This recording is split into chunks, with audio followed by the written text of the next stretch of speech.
going to fix the PCV breather and service the original one instead of replacing with a $400 one and save you about 380 bucks. Come on, let's have some fun with cars. Thanks for watching. Comment down below, you think this is a good idea.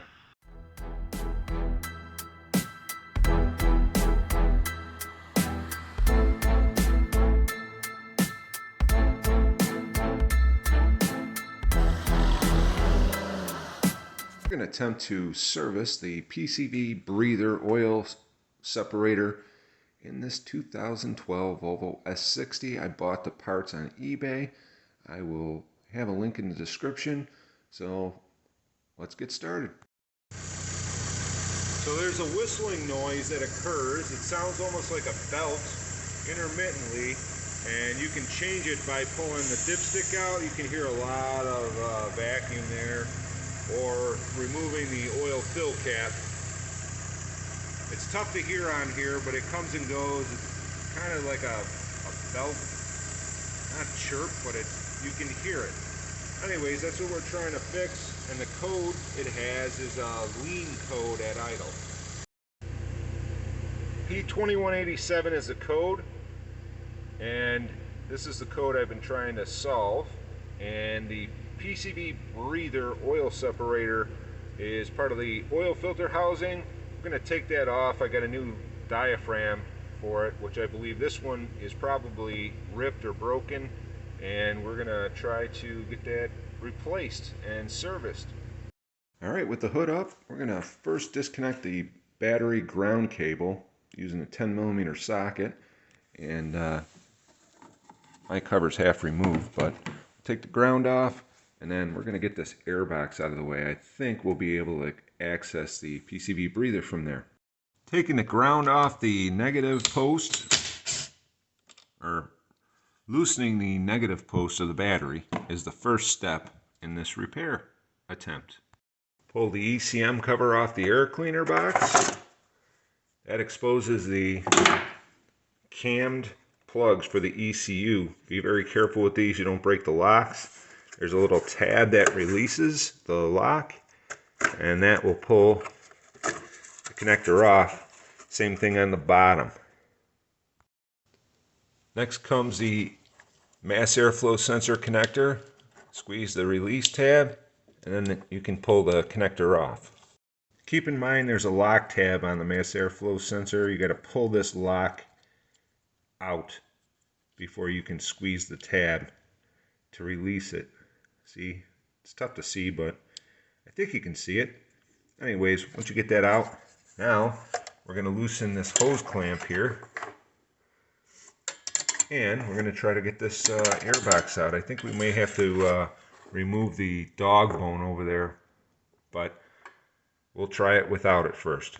Got that hose clamp loose, slide that off the air box, and then this should lift straight up. Now the tabs that are on here, there's tabs down here, there's a tab down here, there's rubber grommets that they go into. I typically grease them or silicone spray them when I put this together so it's easier to come out. But it's been in here for a little bit, so it may not come out that easy. Be careful you don't break them. Alright, I got the air box loose. I'm going to try to slide it towards the driver's side and wiggle its way out. This may or may not work. You may have to take that dog bone off to rock the engine. You do not have to remove the engine mount dog bone.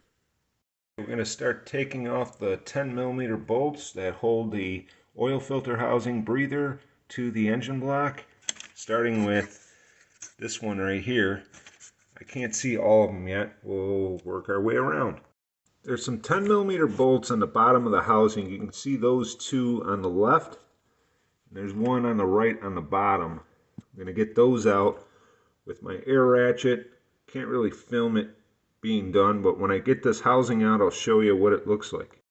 Apparently there's just the 4 bolts that hold it in. I got those bolts out. I got a drain pan underneath because it's going to leak oil. That's why I suggest doing this with an oil change. Oops. Anyways, 4 bolts are out and this is loose. Now we got to work these hoses off. There's a few hoses that connect this to the engine intake system. I got the two hoses loose. This one here I pulled down, and this one I pried off. It's got one of those band clamps that's kind of crimps on there. You can use a regular clamp once it's out. A wiring harness that's got a connector that, not a connector, but a loom that pushes through here. We're going to push that out so we can get this out. Alright, here's what the housing looks like. I was kind of expecting to see a lot of carbon in here. I don't see that. We're going to blow this out real good. We're going to take that cap off. That's where the diaphragm is. And there's a lot of video. Whoops, I'm dripping oil on the floor. I got to clean now. There's a lot of videos on showing just taking that cap off. I suggest taking this off and blowing this all out, because I've seen many of these vehicles that have carbon that builds up in here, and that, I believe, is what causes the diaphragm to rupture. That and old age. Okay, got that in my drain pan. I'm going to use some simple green. I got it soaked down. I'm going to scrub that and clean it just so it looks like I care.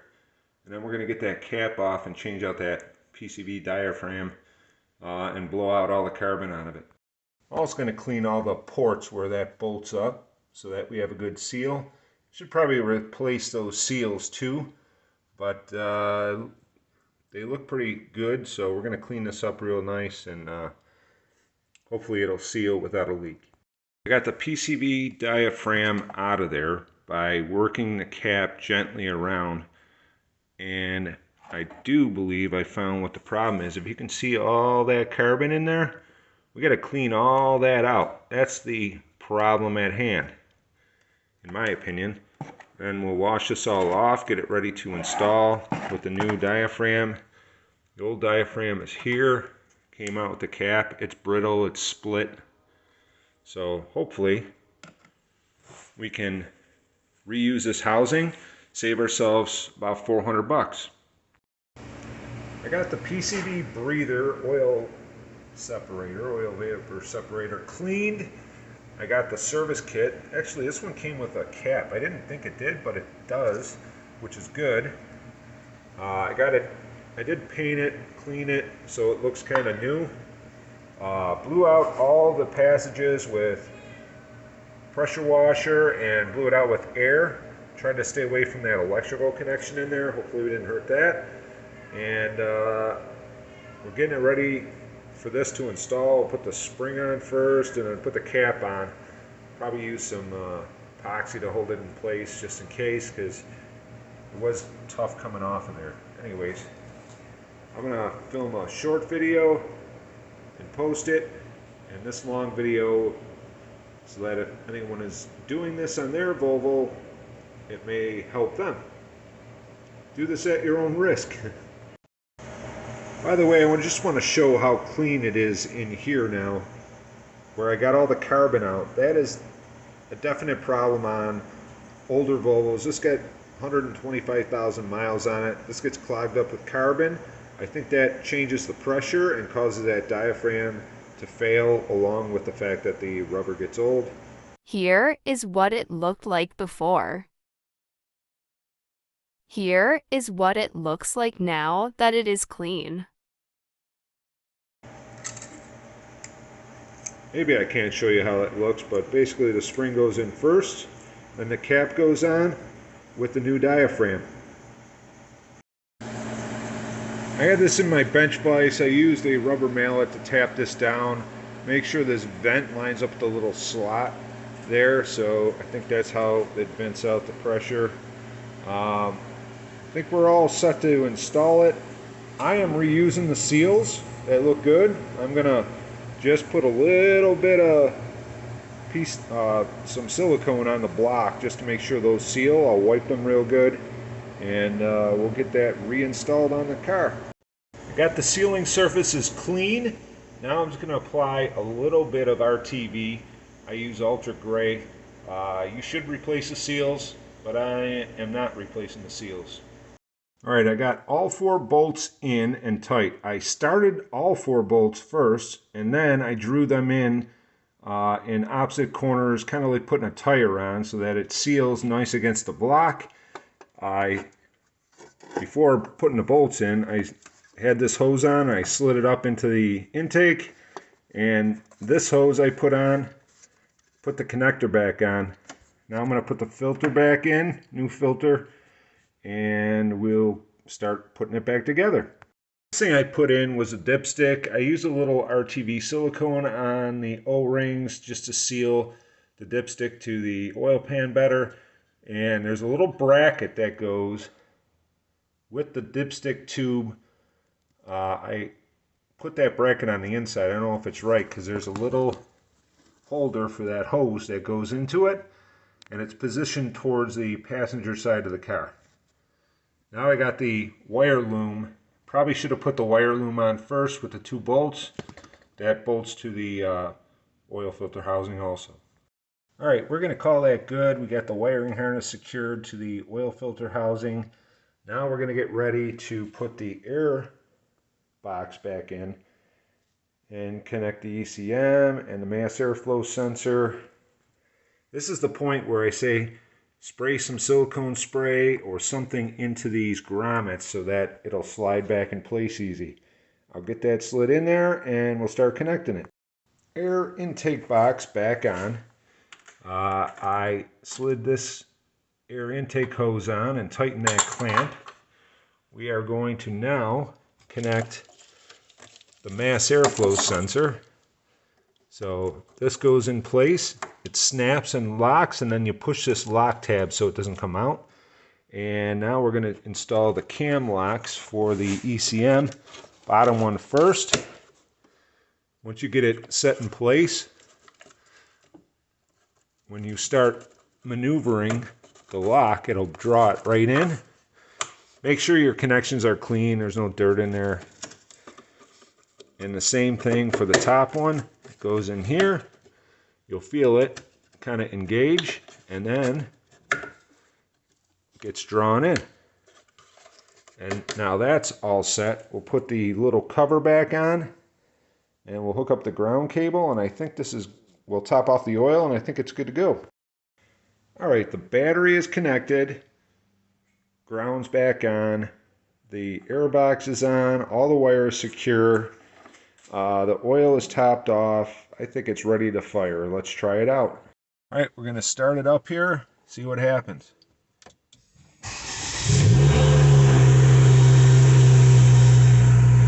Yeah, don't mind that.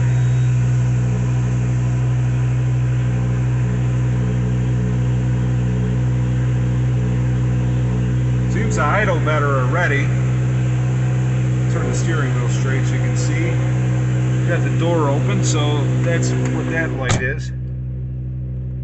And washer fluid, which I got to fix a hose on that.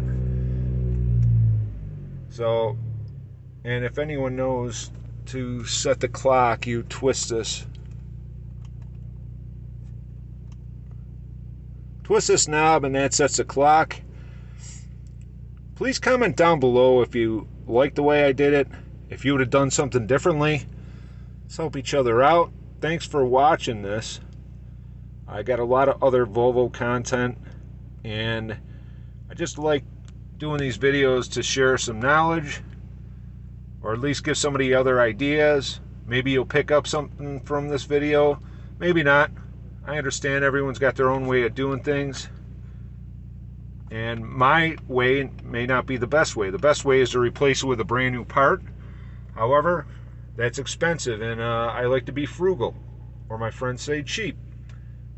Been driving it a while now, no check engine lights, no weird idle.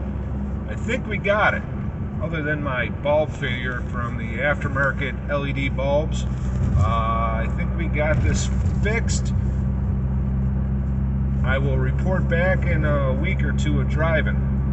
Thanks for watching. Please like and subscribe. Please comment down below. Do you think this was worth the time and effort?